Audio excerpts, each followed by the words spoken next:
High বন্ধুরা, তো দেখো আমি কোথায় আসছি। আজকে আমাদের জমিতে আসছি। আর দেখো আমাদের বেগুন খেতে কি লাগানো হয়েছে। বেগুন খেতে লাগানো হয়েছে ধনে শাক, সেটা তোমাদেরকে দেখাবো। দেখো ধনে শাকগুলো খুব সুন্দর হয়েছে। আর এইগুলো আমি নিতে আসছি, কিছুটা উঠিয়ে আমি বাড়িতে নিয়ে যাব। দেখো কত ধনে শাক, আর শাকগুলো দেখো কতটা লম্বা হয়ে গেছে। আর এদিকে বেগুনও লাগিয়েছি। এর আগে তোমাদের বেগুন ক্ষেত দেখিয়েছিলাম, তো ওইটা অন্য জমিতে ছিল, আর এটা অল্প একটু লাগানো হয়েছে। এর ভিতরে ধনে শাকগুলো লাগানো হয়েছে। আর দেখো এই বেগুন গাছগুলোতে বেগুন অতটা আসেনি, তাই এগুলোকে দেখাতে পারলাম না। আর কিছুটা আমি শাক উঠিয়ে আমি বাড়িতে নিয়ে যাব। তো দেখো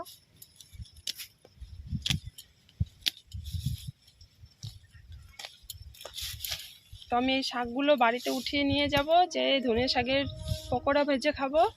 তো তোমাদের কাছে যদি ভালো লেগে থাকে তোমরা কমেন্ট করে জানিও। আর ভিডিওটা যদি ভালো লেগে থাকে লাইক কমেন্ট শেয়ার করো।